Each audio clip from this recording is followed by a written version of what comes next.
Este ano, os Correios de Macau celebram 135 anos e dedicam as comemorações ao edifício da Estação Central. Foi lançado um livro e inaugurada uma exposição sobre a história do edifício com dezenas de fotografias inéditas. É uma viagem ao passado.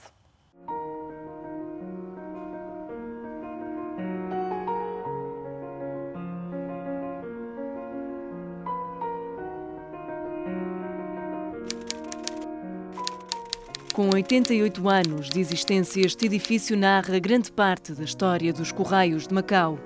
Um serviço com 135 anos que encurtou distâncias e construiu pontes.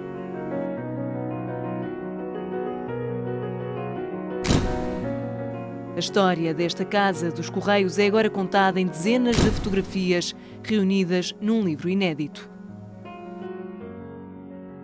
Estas fotografias, e muitas delas, convocam uma memória, a memória coletiva de Macau. Acho que também são elas património de Macau, um património imaterial.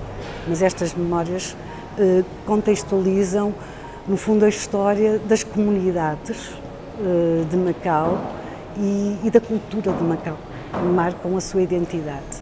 7 meses de trabalho e investigação estão agora publicados em livro, mas também apresentados numa exposição na Estação Central dos Correios.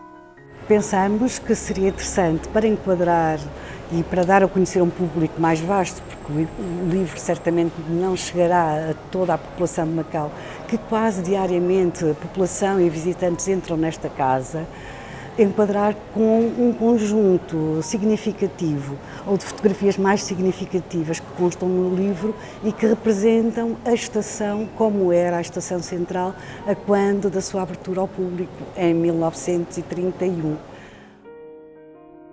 Mas a história do edifício dos Correios começa ainda antes da abertura ao público. O processo de construção foi muito demorado e temos que recuar até um projeto do arquiteto português Carlos Rebelo de Andrade, do qual sobra apenas este desenho. O edifício tinha apenas 2 pisos e estava implantado no alinhamento das fachadas do Leal Senado. Este projeto acabou por não ser construído de imediato e também muito porque estávamos num período de enormes investimentos governamentais em infraestruturas que essencialmente canalizaram todo o investimento disponível. Foi sendo adiada a obra durante quase 20 anos. Décadas depois dos primeiros projetos, os Correios alargam o campo de ação e passam a incluir serviços de rádio, de inspeção das indústrias elétricas e de operação das telecomunicações. O novo edifício passa a ser casa de equipamentos de ponta. E estas 2 fotografias são da Estação Central Automática, que foi a primeira estação central telefónica, na altura de todo o espaço português. E foi muito importante. Veio para este edifício antes da sua abertura ao público e funcionava aqui dentro desde 1929. Ainda estava o edifício em acabamento.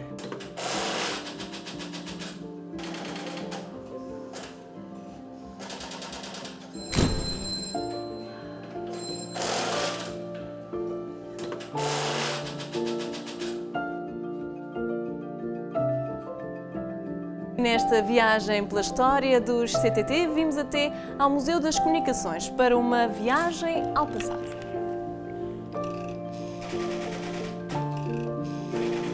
Sons que as novas gerações já não reconhecem, mas que fazem parte da memória coletiva. Esta primeira central telefónica encontra-se hoje no Museu das Comunicações, ao lado de outras relíquias da história. As telefonistas, os telegrafistas, os guarda-linhas, não é? Para manter as comunicações.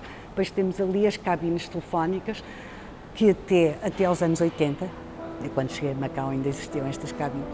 Portanto, que os telefonistas faziam as chamadas e depois ligavam às cabines. Pedimos aqui aos telefones.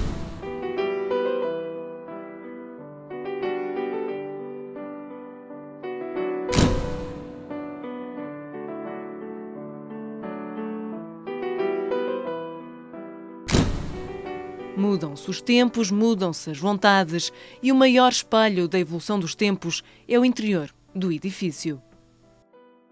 Este edifício, nos seus quase 90 anos de história e de funcionalidade prática,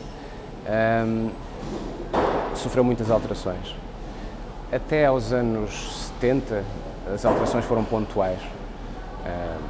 Alterações funcionais, foi construído um bar no segundo piso, que entretanto já desapareceu.